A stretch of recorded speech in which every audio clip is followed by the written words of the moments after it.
இந்த அரசாங்கமே சொல்லுது நாங்கள் இருக்கிறது மைனாரிட்டிக்காக. அவங்க தெளிவாக இருக்காங்க, நாங்கள் இந்துக்களுக்காக இல்லை, நாங்கள் இந்து மத பண்டிகைகளை மதிக்க மாட்டோம், அதுக்கு நாங்கள் வாழ்த்து சொல்ல மாட்டோம் அப்படின்னா இழிவுபடுத்தாமல் இருப்பாங்களா? அதனால தான் சொன்னேன், இதுக்கு என்ன தீர்வு? நமக்கு நோயின் அறிகுறிகள் தெரியுது, ஆனால் அதுக்கு தீர்வு என்ன? லாட் ஸ்டாக் அண்ட் பேரல் இந்த திராவிடியன் ஸ்டாக் அரசாங்கம் தூக்கி எறியப்பட வேண்டும். இல்லைன்னா இந்துக்கள் தமிழ்நாட்டில் வாழ முடியாத சூழ்நிலை ஏற்பட்டுரும். ஒரு தீர்ப்பு கொடுத்ததுக்காக ஒரு ஜட்ஜுக்கு எதிராக அப்படிலாம் பேசுவீங்களா? புஸ்தகம் போடுவீங்களா? என்ன நடக்கிறது? அந்த புஸ்தகம் விற்கிற கடையை இதில் புத்தக கண்காட்சியில் முதலமைச்சர் துவங்கி வைக்கிறார். என்ன நடக்கிறது தமிழ்நாட்டில்?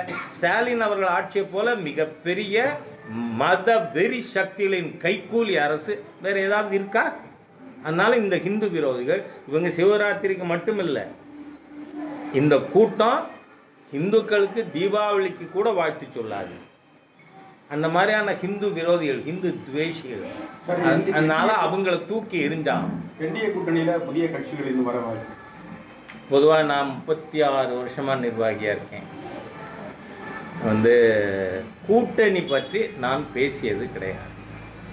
காரணம், கூட்டணி பற்றி முடிவெடுக்க வேண்டிய அதிகாரம் சென்ட்ரல் பார்லிமெண்ட் போர்டு.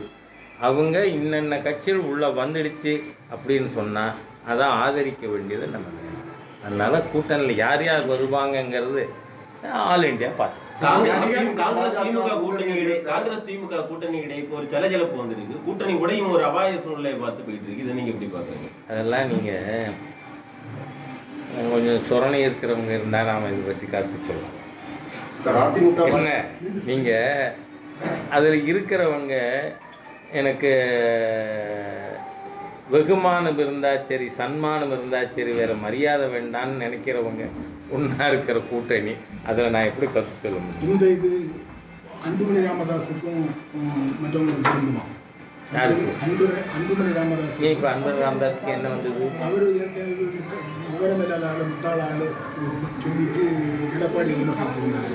நான் சொல்கிறது என்ன, 2016 நீங்கள் ஊடகத்தில் இருந்தீங்களா? எனக்கு தெரியாது நீங்கள் எந்த கம்பெனின்னு. என்ன இருங்க சார், இருக்கீங்க சரி. 2016 மக்கள் நல கூட்டணின்னு ஒரு கூட்டணி இருந்ததா? 6 கட்சி.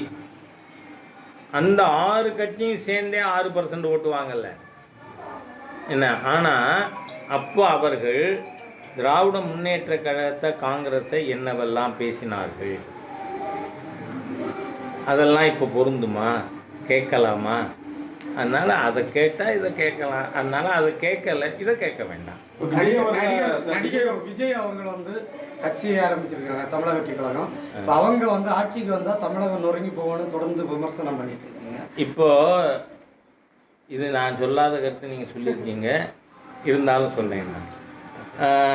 திரு விஜய் அவர்கள் ஆக்டிவாக இருக்காரா பாலிடிக்ஸில்? நாம் ஏன் இப்போ அதை பற்றி பேசணும்? He himself is not active. Karur சம்பவத்துக்கு பிறகு விஜய் அவர்கள், அவருடைய கட்சியோ அவரோ அரசியல் களத்தில் துடிப்போடு தீவிரமாக இறங்கி இருக்காங்க அப்படின்னு சொல்ல முடியுமா?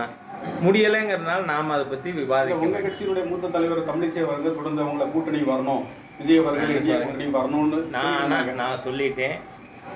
நான் பேச மாட்டேன் கூட்டணிகள் குறித்து. இல்லை See, I have been there since 1991 as office bearer. மாவட்ட தலைவர், அதுக்கு மேற்பட்ட பொறுப்பில் 36 வருஷமாக இருக்கிறவன், கட்சியின் விதி தெரிந்தவன். அதனால் கூட்டணி பற்றி நான் எந்த வார்த்தையும் பேச மாட்டேன். 36 வருஷம் அரசியல் இருக்கீங்க, நீங்கள் ஒரு சினிமா 36 வருஷம் நிர்வாகிக்கு மேல். ஏன்னா நான் கட்சி ஆரம்பித்ததுலேருந்து இருக்கேன். நீங்கள் ஒரு சினிமாவில் நடிச்சிருக்கீங்க, விஜய் சினிமாவில் நடிச்சிருக்கீங்க. அந்த விஷயத்தில் அவருக்கு அட்வைஸ் பண்ண முடியுங்க. சரி, அரசியல் ஒரு விஷயம், சினிமாவில் நான் யாரையும் கம்பேர் பண்ணிக்க விரும்பலை. நான் தாமரை டிவிங்கிற என்னுடைய யூடியூப் சேனலுக்காக ப்ரொடியூஸ் பண்ண மூவி கந்தன்மலை. ஓகே, அதனால் சில பேர் ஊடகத்தில் கூட இதுக்கு ஏன் சினிமா தியேட்டரில் அனுமதி கொடுக்கலன்னு கேட்கவே இல்லையே. இது யூடியூப் ப்ரொடக்ஷன், தாமரை டிவி ப்ரொடக்ஷன். அது தானே ஒழிய வந்து இதில் போய் நான் இத்தனை வருஷமாக பல படங்கள் நடித்தவங்களோட என்னை கம்பேர் பண்ணிட்டு அவங்களுக்கு இதில் நான் அட்வைஸ் பண்ணுறேன்னா, அரசியலில் கருத்து நான் சொல்லலாம். I got every right. 1980 BJP ஆரம்பித்த பொழுது அதை ஆரம்பித்தோம். அதனால் ஆனால் அனாவசியமாக சினிமா பற்றியெல்லாம் நான் பேசுவேன். 2026 நீங்க சட்டமன்ற தேர்தல் நிற்கிறதுக்கான வாய்ப்பு கட்சி முடிவு செய்யும். நன்றி.